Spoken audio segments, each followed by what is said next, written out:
Thanks to everyone for coming out. Sunday night, Spanish word Gita.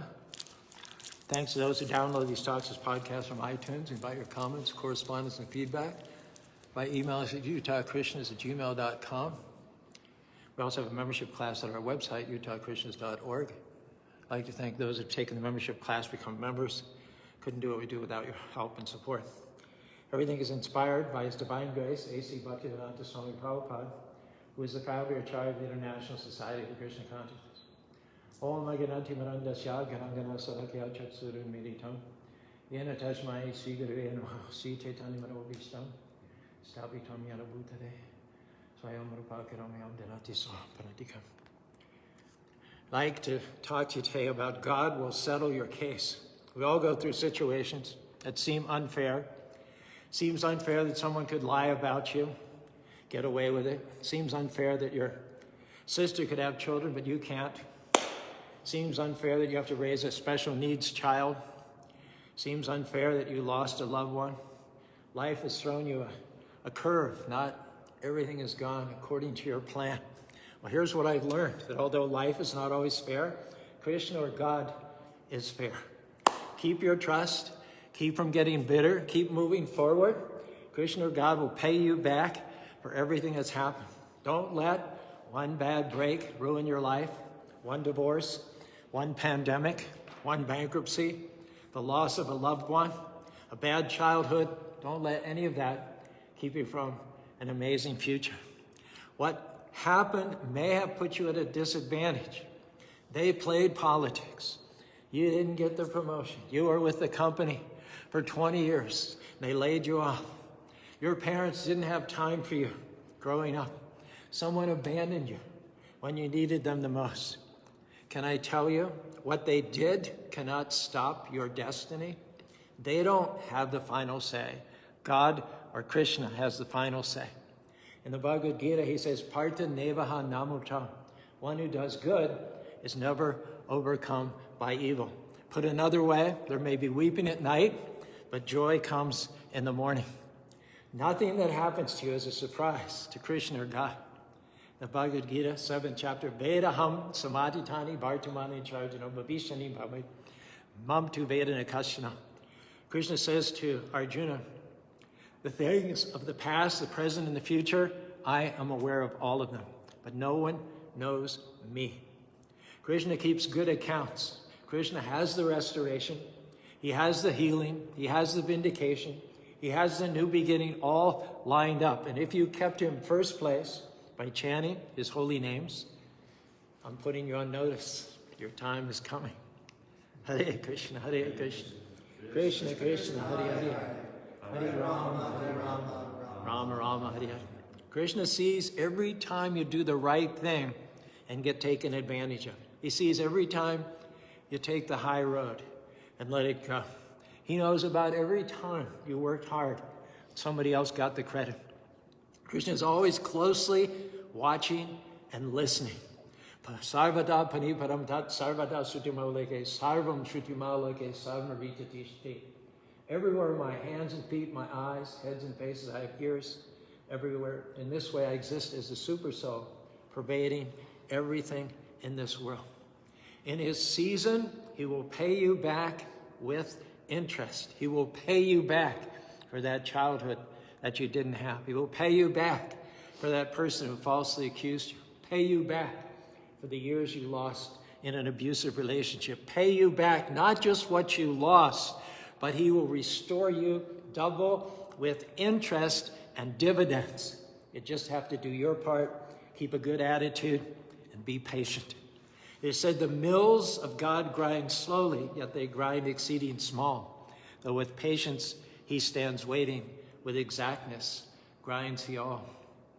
I heard about a soldier who got his glasses broken in basic training.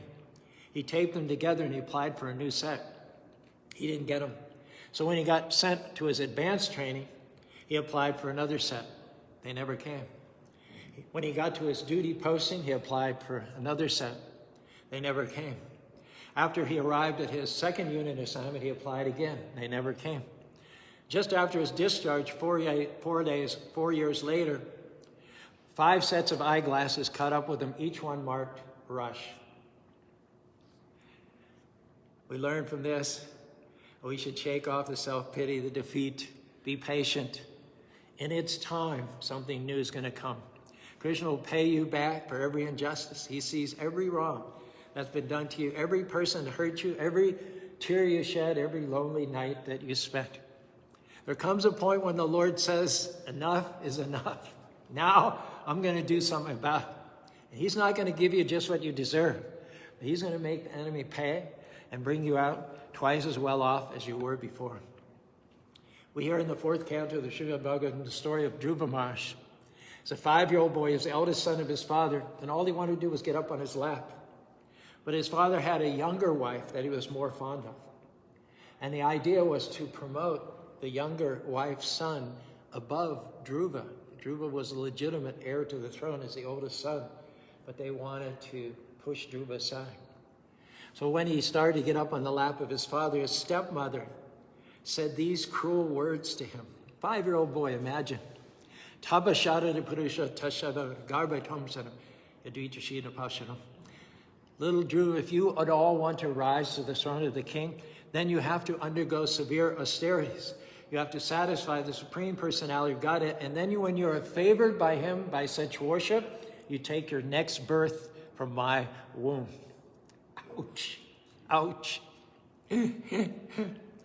Dhruva followed her advice, actually did austerities, pleased the Supreme Personality of Godhead, the result of which he got a kingdom back greater than the kingdom of which he was cheated. Twice as great, in fact. In the course of getting his kingdom back, he did austerities in the forest for 6 months. He stood on one leg in tree pose. He eventually gave up eating. He gave up drinking. And he gave up breathing. And after 6 months, the Lord, in his Yam Shama Sundara Magenta Shurupam, beautiful threefold bending form, with lotus-like eyes, a peacock feather in his hair, appeared in dazzling splendor before Dhruva and granted him his wish supersized, beyond what he could think or imagine. Dhruva was disappointed. Why was he disappointed? Shtan Vilasi Tapasi Stitoham Tom Debdevam Munindo Goyam Kachambichin Mambapide Shraman Kritarta Shmivaranyadiche. He said, having seen the beautiful form of the Lord, having drunk in his beauty with my eyes, I realize now that I should have just asked for his service, but instead I used him to try to get some temporary material benefit. I was looking for pieces of broken glass, but instead I got a valuable jewel. Well, someone says, true, you don't know my situation. I agree, I don't know your situation. It may very well be that you've had more than your share of bad breaks, but can I tell you not to get down and depressed thinking that this is as far as you go? Stir yourself up. It's restoration time, vindication time, payback time. Sooner or later, the Lord will come down on your behalf. Some of you have pending cases, abuse, neglect in childhood. Can I tell you that Krishna will adopt you as his own? He'll take you into his personal custody. We all have unfair things happen to us. Krishna assures us that he sees it, and if we keep moving forward, he will settle our case. He will award punitive damages against the wrongdoers. Krishna will not settle the case just to bring you out, just to restore you what you lost before. Your enemies, they're going to be the cause of your getting twice what you had before they brought the trouble on. Because you overcame a double dose of trouble, your reward is going to be double. Your enemies did you a favor. Thank them. When you're going through a difficulty and you wonder where God is, remember the teacher is always quiet during the test. And once you pass through the testing period, Krishna will settle your case, rule in your favor. You'll come out better. You'll be vindicated more thoroughly than you could have ever done it on your own. I heard about a young soldier. He was humiliated in front of all the troops by his senior officer. The officer just raked him over the coals. He went way beyond the bounds of acceptable behavior and disciplining the young soldier, and he knew it. So he said nothing as the young soldier muttered through clenched teeth, "I'll make you regret this if it's the last thing I do." A few days later, their company was under heavy fire, and the officer was wounded and cut off from his troops. At the risk of his own life, that same young soldier dragged the officer to safety. The officer said, apologetically, "Son, I owe you my life." The young man laughed and said, "I told you that I would make you regret humiliating me if it was the last thing I ever did." Now that's God's kind of revenge. In the final analysis, gentleness, kindness, these are acts of faith. By forgiving another person, what am I doing? I'm trusting that Krishna, or God, is a better justice maker than I am. By forgiving, I'm releasing my own right to get even and leaving all issues of fairness for Krishna to work out. I leave in Krishna's hands the scales that balance justice and mercy. Prabhupada gave us an example.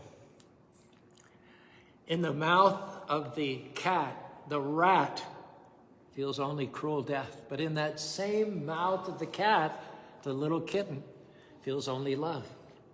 If you'll worship the Lord by chanting his holy names and not be envious of his supreme position, even in the midst of difficulties, you'll feel love. You'll feel protected. You'll feel in peace. Why? Because you know that what was meant for your harm, Krishna, or God, is turning to your advantage. On the other hand, those who are non-devotees, they feel overwhelmed and defeated and all bummed out when their plans don't go as they would like. In the 9th chapter of the Bhagavad Gita, Krishna says, "Idam tu te gyatanam parakshimani sugare, jnanam vigyanam shayitam yashgatva mokshase sabhat." Arjuna, because you are never envious of me, I shall impart to you this most secret wisdom, knowing which you shall be relieved of all the miseries of material life. When you ask Krishna why he's taking you through troubled waters, his answer is going to be, because your enemies can't swim. Don't get bitter about something that was lost or taken from you.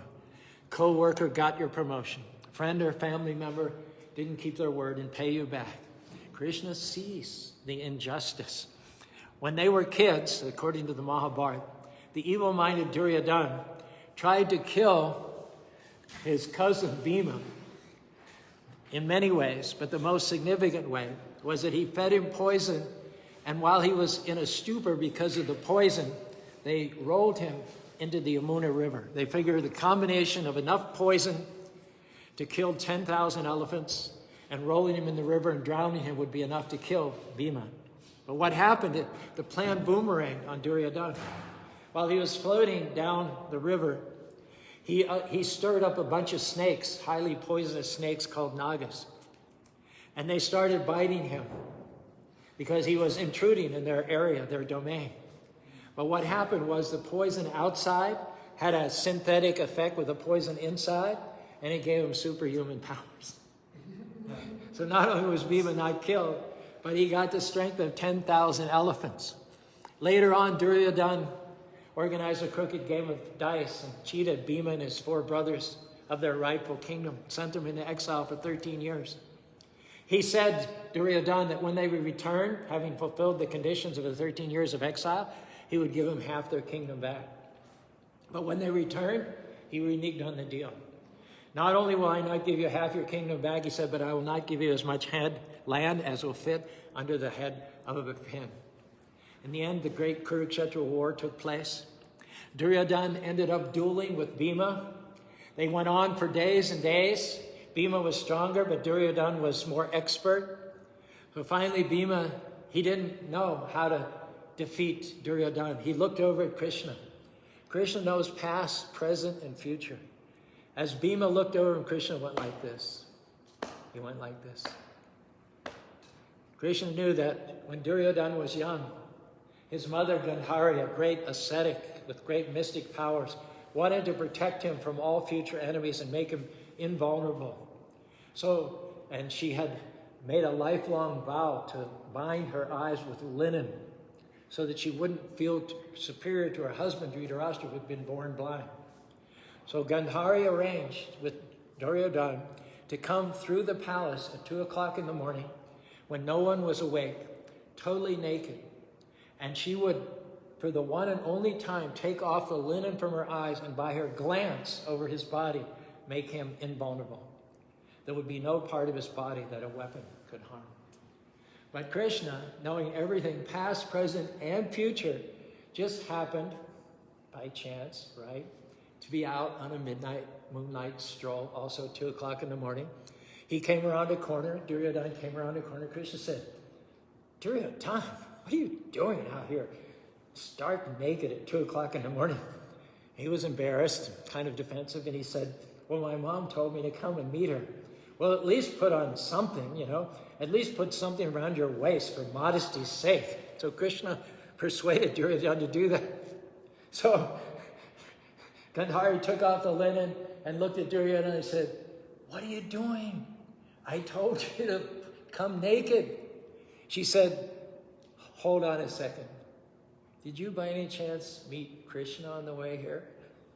He said, yes. Okay, all right, nobody can foil. If Krishna wants to kill somebody, no one can save him. If Krishna wants to save somebody, no one can kill him. So when the duel took place, only Krishna and Duryodhana's mother and Duryodhana, they are only 3 people in the world who know. He went like this. Bhima got the message and he hit Duryodhana in the hip, left him lying there, surrounded by jackals and vultures. Duryodhana lived long enough to see his lifelong enemies who tried to kidnap, tried to drown, tried to poison. He lived long enough to gnash his teeth and pound his fists on the ground to see them installed comfortably on the throne without any enemies, without any thorns in their side.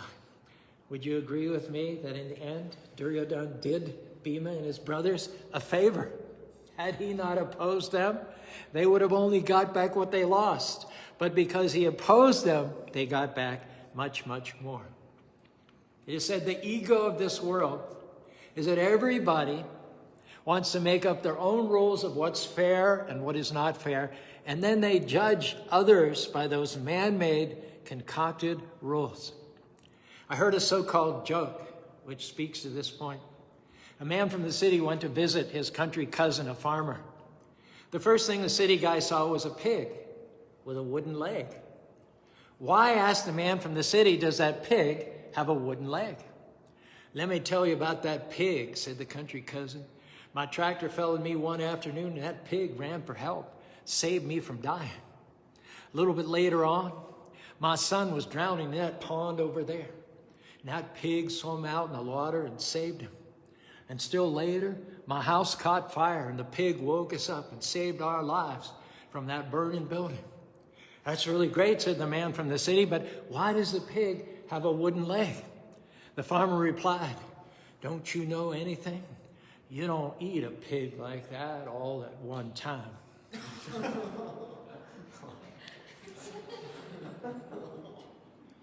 The problem with his reasoning is that we're not working under people. We're working under God, and his rules are really all that matter. If you're tempted to challenge them, question them, doubt them, I ask you to remember just one thing. The sun can do everything, but there's one thing that the sun can't do. The sun cannot make darkness. Similarly, Krishna, Supreme Personality of Godhead, he cannot do anything which is bad for his children. We wouldn't be in the tangled mess of present-day society had we heeded Krishna's messages in the first place. The comedian Jack Parr got to the heart of the problem one day when he said, in looking back about my life, I see that my life was one big obstacle course, and I was the chief obstacle. I have been the one who has caused myself the greatest number of problems that I've known, the heartbreaking sorrow. No one else but me. I am the one who has brought these sorrows upon me. And even so that we've ignored, denied, turned our back on God's better advice for our lives, if you still honor him and his plan for your life by chanting Hare Krishna, Krishna, Krishna, Hare Hare. Hare Ram, Ram Ram, Hare Hare. He can still get you back on track. He can still move heaven and earth to get you where you need to go. It's called God's positioning system, GPS. No matter how many wrong turns you make, there's always that calm, unjudgmental, infinitely patient voice telling you, whenever possible, make a U-turn. Whenever possible, make a U-turn. If someone's not keeping their word, or playing politics, or not giving you the credit, don't get upset. Don't waste your time trying to pay them back. Instead of complaining about injustice, get up in the morning and say, things may seem unfair, but I know my Creator is fair, and He will redeem me from every difficulty. Our message tonight is that Krishna is keeping the record. When someone gives you a double dose of trouble, things have come against you, remember, this is a new day. Payback is on the way. The Lord sees everything. And when He says enough, He will come down, settle your case. Even if the whole world abandons you, He will adopt you as His own. The more trouble we faithfully endure, the more will be the rewards. The more aggressive is the enemy, the greater will be the payback. If you'll take the high road, keep moving forward, you'll be honored in the presence of your enemies.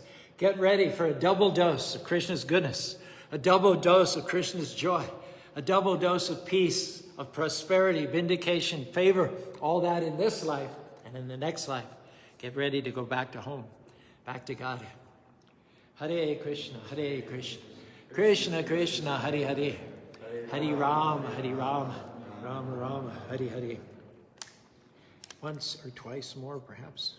Hare Krishna, Krishna Krishna, Hare Hare, Hare Rama, Rama Rama, Hare Hare. Hare Krishna, Krishna Krishna, Hare Hare, Hare Rama, Rama Rama, Hare Hare. You're welcome to stand up and stretch, and we'll have Arti just now. Good thing you came early, Aroni. We're ahead of schedule.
Kacharya Shri Siman, His Divine Grace A.C. Bhaktivedanta Swami Srila Prabhupada Ki Jai. Vedanta Gaudiya Vaishnava Ki Jai. Namacharya Shri Haridas Guru Ki Jai. Thanks to those who give us Shri Vasari Guru Bhaktivedanta Ki Jai. Shri Sri Radha Krishna Guru Kapadasham Kundara Kundara Govardhana Ki Jai. Vrindavan Mathura Dhama Ki Jai. Mayapur Navadvitam Ki Jai. Ganga Yamuna Maya Ki Jai. Bharti Devi Ki Jai. Shivani Tulsi Maharani Ki Jai. Sambhava Bhakti Ki Jai. All glories to Sambhava Bhakti. All glories to Sambhava Bhakti. All glories to Sambhava Bhakti. All glories to Sri Sri Ram.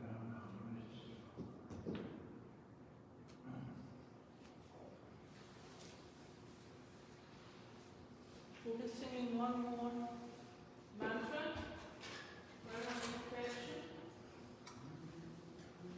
And meantime, come up and get the tika and some holy water charanamrita whilst you're chanting the mantra. After that, we have the feast.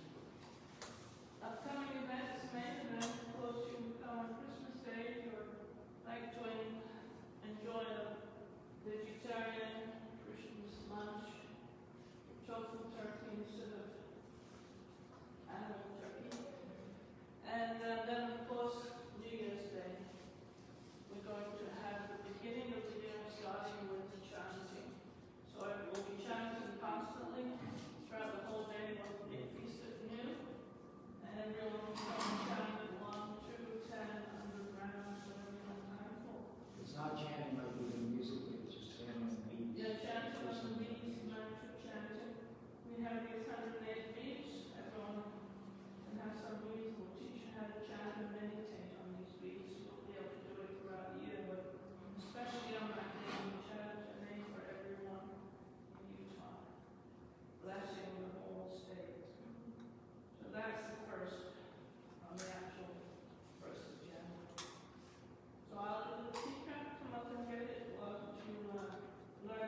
he's good for Utah, but there's people that are way better than him.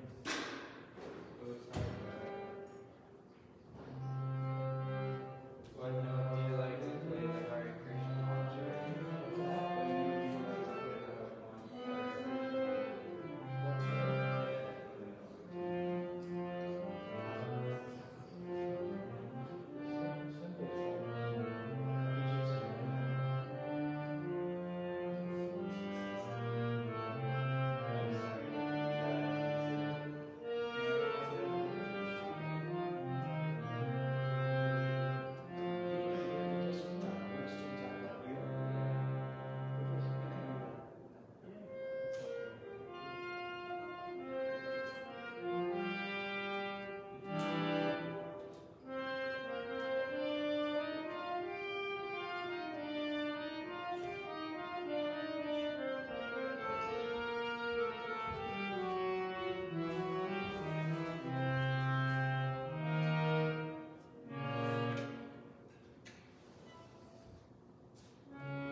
见。